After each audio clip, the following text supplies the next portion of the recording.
back to the channel. In today's video, we're going to be taking a look at the Transformers Studio Series 86 Voyager class Junkyard. And the figures turned out great. As far as repurposes or retools go, this is probably one of the best that I've seen for a very long time. I was actually quite surprised with how far Hasbro actually took it in order to really make this guy look pretty accurate to the very brief glimpse that we see of him in the 86 movie. Of course, there were many different Junkyards that we see in the film, so with the release of this guy, it really does open up an entire Pandora's box of future repaints slash retools that we can see, and if they turn out half as good as this figure, honestly, I'm going to be picking them all up. I thought Wreck-Gar, the figure of which this is actually based on, was awesome, and Junkyard here may in fact actually be even better. So we'll bring him in here and take a closer look at the details. You can see in regards to that face sculpt, looking awesome, completely brand new. You can see we've got a really nice looking face sculpt. I think the paintwork as well looks awesome. We do in fact actually get a very light shade of blue going on here for the top. You can see how that there's been completely painted, looking really nicely done. We also do get these almost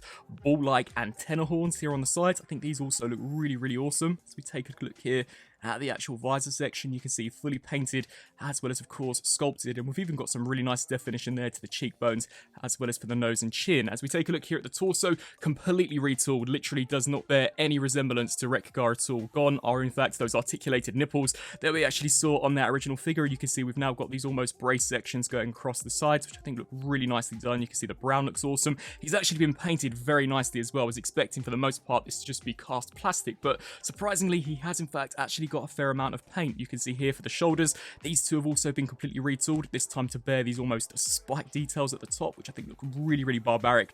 Very awesome looking design. You can see we've got this almost very pale mustard yellowish green color for the shoulder section. The brown looks awesome there for the biceps, and surprisingly the entire forearm has in fact been completely remolded, this time to in fact actually sport these new armor panels. These are not removable as far as I'm concerned. They are indeed completely fixed on the figure. I did try to take them off and it did require a lot of force, and literally I was unsuccessful, so I would not recommend trying to pry these off at all. You can see how it does appear as if though they're held on via a pin, so definitely don't try to remove those. But this one here is supposed to resemble some form of blaster. I think the sculpt work once again looks really cool. Of course, you've got what appears to be the almost ammo pack there with the actual nozzle of the gun there. We can see we've got the same spikes that we saw from Wreck-Gar. Really nice red detailing going along this strip section. Once again, more of those spikes, and as we just flip to this side, it is an asymmetrical design, so this one's more of a shield than anything, but once again very nicely sculpted as well as painted. And you can even see underneath this they've completely painted this forearm section, which I think is a great attention to detail. The hands are exactly the same as Wreck-Gar, as so is this entire skirt piece, but this section here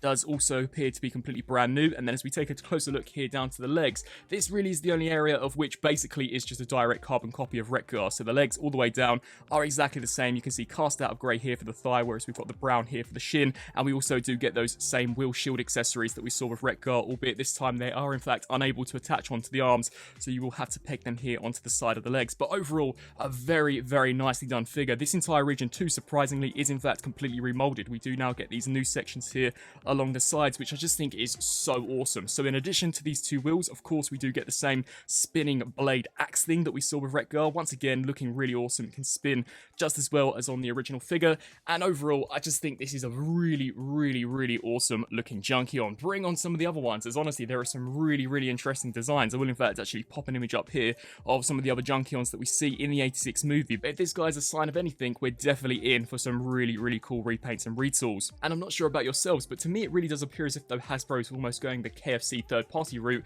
with some of these Junkyards, as this guy is actually really well done for almost a fraction of the price as to what some of those third party offerings do in fact actually cost. Now in regards to articulation, Junkyard has a ball joint here at the head, which surprisingly is better articulated than Wreck-Gar, so this can indeed look all the way up, which is super cool. Of course, it can look left to right. Due to transformation, these horns can in fact actually flare forwards and backwards. We get the full rotation here at the shoulder, as well as that awesome hinge joint out to the side, and once again they've completely sculpted this armpit joint so that it looks cohesive, and no matter what way you do in fact actually hinge this out, that's a super nice touch. We do get a full rotation here at the actual bicep, 90-degree bend there at the elbow, as well as the same wrist rotation, as well as hinge back and forth due to transformation. The waist honestly is probably one of the best I've ever seen for the Studio Series line. So we get a full waist rotation. Of course, we get that super awesome ab crunch, which can go forwards and backwards to a pretty decent degree. These sections can hinge out to the sides to allow the legs to kick forwards that far, back that far, ratchet out to the sides, can be slightly restricted depending on whether or not you have these wheels attached, but of course we do get the thigh rotation, a 90-degree bend there at the knee, and finally, as far as the foot is concerned, this can pivot forwards, backwards, as well as rock side to side, and much like the actual armpit section, they've completely sculpted this region so that when you do maneuver it, it does look as if though it's one coherent piece and isn't just a dead clean cut. So overall, in regards to a mold, I'm almost pretty convinced that this is in fact better than Wreck-Gar, and you guys will know my thoughts on that guy. He made it very, very highly in the ranks of the best Studio Series figures of 2021. So with all that being said, of course, let's bring Wreck-Gar here out for a comparison, and then we'll proceed with the transformation. And straight off the bat, you're able to see some of the similarities and differences, but my goodness, what awesome figures these truly are. Literally, they basically look very similar to their KFC third-party offerings, which is super surprising considering that these are mass-produced Hasbro Voyager class figures. Now, you can see that in regard to, of course, the main mold, it is undeniably a carryover of what we saw from Wreck-Gar. Very accurate to the actual animation, all of the Junkions did look fairly similar, but in all honesty, I was expecting them to maybe just retool the head of Wreck-Gar, maybe alter the actual chest unit, but no, they really did go above and beyond. So you can see here for the shoulders, these have been completely resculpted. They really do look so much cooler here, in my opinion, on Junkyard. The forearms too are a complete brand new sculpt, something which honestly they didn't have to do. Even as we take a look at the interior, you can see the design here for Wreck-Gar is a little more simplistic, whereas we almost get this suspension spring there for Junkyard, which is super cool. As we turn our attention here to the back, a very subtle difference is, of course, they've now completely resculpted this back section of the bike, which I think is a really nice touch, especially considering that the change is minimal. It merely is just this added brown section, so they really didn't have to do that at all, which is really nicely done. And then as we flip here once more to the front, that chest unit completely resculpted this time for Junkyard, as so is the head. There may in fact actually be a few smaller, minute differences, but in all honesty, they are the major ones, and to be fair, they really do make all of the difference, and I really just cannot wait to see as to what other Junkions they have planned. I have heard rumors that there is indeed plans to create a Junkheap, which will no doubt be one of the many Junkions, once again, that we see from that 86 movie. But in regards to one of the new Studio Series and Voyager molds, I've got to be honest and say this is probably one of the best we've seen. Now, transformation-wise, of course, for the most part, he is incredibly similar to Wreck-Gar, although I have got to be honest and say I have found the conversion of this guy to be ever so slightly more challenging, especially where the head is concerned. So to begin with, you are of course going to want to remove all of the accessories and just set them there off to the side. We can come here to the actual arms, straighten out here at the elbow, take the wrists, and of course just collapse those there into the hollow cavities. We can then in fact actually take this entire torso section, disengage this, and basically just extend this joint all the way up. Now here we have these actual horn sections. You are going to want to take them and just hinge them all the way back as far as they'll go, so that you're left with something along the lines of this. For whatever reason, this one here sadly doesn't want to go as far back as this one, which does cause some slight problems when we're trying to get it here into the front cockpit, but it's not a massive deal breaker. So we can just take this section here, hinge this up, and then for this ab crunch, essentially you are just going to want to extend that there all the way forward. We can then take this section, bring this up, and then just take the head, try and get that there into that cavity, and then take this here and flex that, so that essentially we're left with this almost L shape. Once that's completed, we can then bring the arms around, fold them there into the cavities, of course rotate here at the bicep, repeat the same process here for this side, so just hinge that like so, bring in one of the wheels, and the same as Wreck-Gar, essentially just peg it into those tabs, and you can see that we do in fact actually get some tiny little slots here on the actual front section of the bicep that these tabs will peg into. So just shift that back and snap that section there into place. We can then come here to the legs, take the foot, fold this forwards, of course bend forward here at the knee, so essentially we're breaking the knee joint until it does actually click there into place, and you can see how we've got a slot that will peg into this tab, so snap that in there. And before we in fact actually lock this into place, we can then bring in the second wheel and just snap that there inside, just like so, and then do the same here for this side. So just snap that knee joint, peg that section into place, ensure that the seat is fully straightened out, and then for some finishing touches, essentially we just come to these shield pieces. They will in fact rotate backwards, and on the inside it may be rather difficult to show, but they do have tiny little slots that these tabs here will in fact peg into, which I think is a really nice touch. They could have essentially just had this hanging out at the back, but they did indeed go the extra mile to ensure that it does lock in for transformation. So just align this up and snap that section there into place. So we're left with something along the lines of this, and repeat the same process with this side, albeit the handlebar does in fact actually bump slightly into it. Luckily it is made out of a PVC material, so we'll flex out of the way, but just hinge this back. Once more, we've got the same tab and slot, so just snap that in there, and 9 times out of 10 it will indeed actually throw off the actual angle here of the front wheel, so just snap that all together. And there we have Junkyard fully transformed up into, once again, his really cool looking alt mode. And as far as Junkion bike modes go, honestly, I don't think it gets any better than this. When comparing this guy to some of the previous Junkion or Wreck-Gar figures, I think that this mold actually destroys any of the previous competition. It truly is only those third-party companies of which have the slight upper edge, and when comparing the actual price points, once again, I really do think these are fantastic. You can see the bike mode once more very similar to Wreck-Gar, albeit the color scheme is vastly different. So instead of having a more predominantly red scheme, we now of course sport this grey, which I think looks cool. These new panels on the side truly do make all of the difference in just creating a slightly more distinguished look for Junkyard.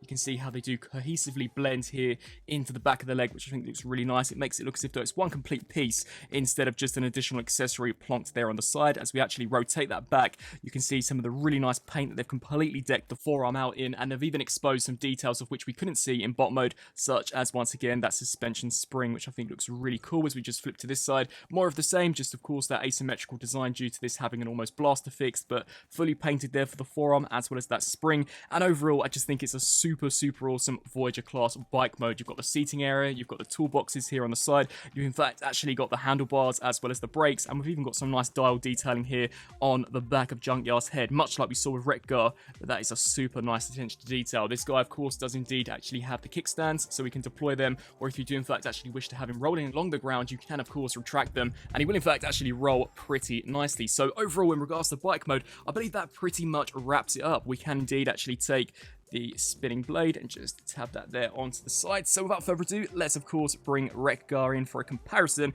and then we'll wrap up the review. And while some of the changes here for the bike mode may not be as noticeable as they were upon first glance for the robot mode, believe me, they are there. I actually really like the sense of unity that we get from these Junkions, and I really hope that we can in fact actually see more of these guys released in the future. Now, bringing these guys in here for a closer look, much like robot mode, it truly is the smallest of details of which Hasbro have altered, and it really does just go to show that they have put a lot of care and attention into these guys. So straight up, surprisingly, they did indeed completely retool the front section here of the bike, whereas we've got this almost Nike-esque tick going on with Wreck-Gar. That's completely gone here with Junkyard. They appear to have gone for a slightly more complex design, you can see there, with some really nice sculpt work. As mentioned in bot mode, they've completely retooled this entire almost engine section, so we've got some brown detailings here, whereas that was absent here for Wreck-Gar, and this is indeed sculpted in detail, so it's not just paint, it is indeed actually in the sculpt itself. As we spin our attention here to the side, you can see how we've got the spring details here for the forearms, as well as those side panels, and that entire front chest unit also is different. The wheels are exactly the same, and to be honest, they're almost identical in terms of paint as well. It is just that for the actual tyre,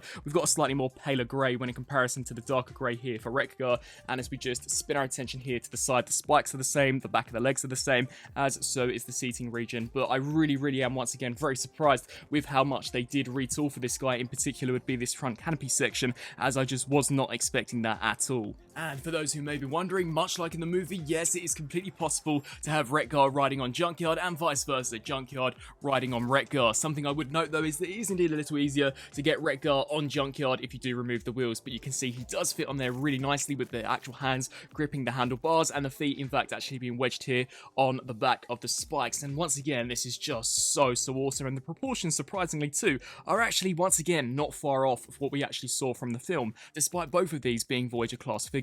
And so, some final thoughts for this Transformers Studio Series 86 Voyager class Junkyard. Overall, I think this guy's great. Honestly, as far as a repurpose or retool goes, it's probably one of, if not the best we've seen from the Studio Series line so far, across the entire board, including live action movie figures. I truly do believe they've gone above and beyond in creating this guy. The subtle changes, especially for the bike mode, where you've got that complete brand new retooled almost front cockpit section, I personally just think is the icing on the cake. It's something that they didn't have to do. It's such a minute change that literally 9 times out of 10 you probably wouldn't even notice it. So I'm just so glad they did appear to put so much care and attention into this guy. As far as an actual mold goes already, I thought Wreck-Gar was awesome, but I really do think that Junkyard just improves upon him, and the design is in fact actually my cup of tea. I really love the way it looks. In particular would be the head sculpt with those almost horns sticking out to the sides. They look really awesome. I think the paintwork, surprisingly, for a Studio Series figure once more, is very nicely done. The retool elements in the bot mode, such as the torso, the spikes, the forearms, the addition of those panels on the arms, really are just so nicely done. And in my personal opinion, this Voyager figure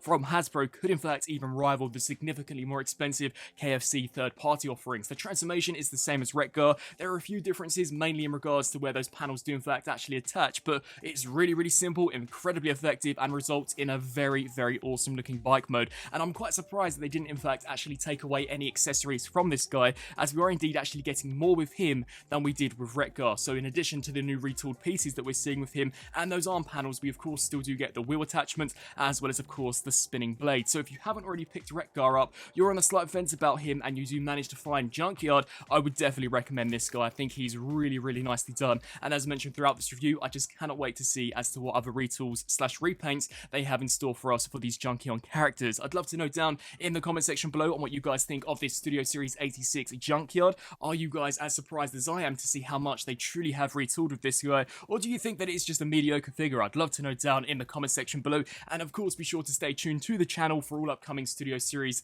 / Legacy reviews. I thank you all so much for watching, and until my next review, I'll see you then. Thanks for watching.